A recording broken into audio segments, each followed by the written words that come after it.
శ్రీమద్ భగవద్గీత 11వ అధ్యాయము 43, 44, 45, 46 శ్లోకములు. పితాసి లోకస్య చరాచరస్య త్వమస్య పూజ్యశ్చ గురుర్గరీయాన్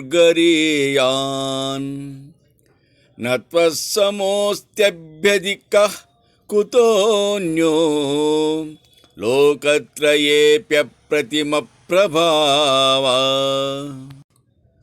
అసమాన మహిమాశాలి ఈ చరాచర జగత్తునకు నీవు తండ్రివి, పూజ్యుడవు, కడు దొడ్డ గురువువు. ముల్లోకములలో నీకు సాటివాడే లేడు, ఇక మేటివాడెవ్వడు.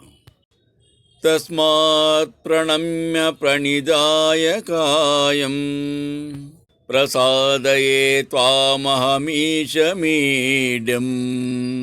పితేవ పుత్రస్య సఖేవ సఖ్యుః ప్రియ ప్రియాయార్హసి దేవసోడుం.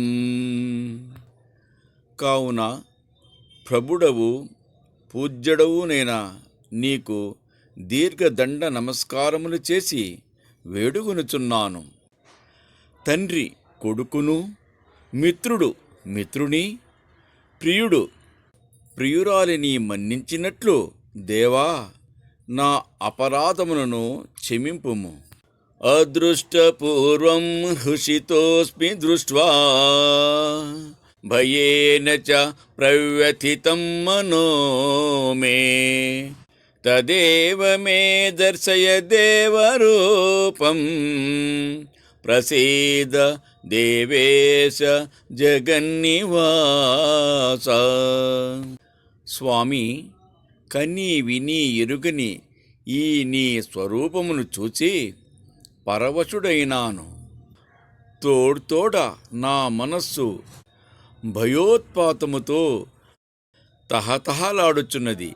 ఇక చాలు ఓ దేవదేవా, జగన్నివాస, చిత్తగించి ముందటి నీ మామూలు రూపమునే చూపింపుము.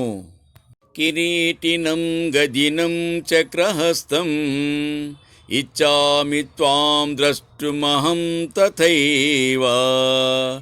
తేనైవ రూపేణ చతుర్భుజేన సహస్రబాహో భవ విశ్వమూర్తే.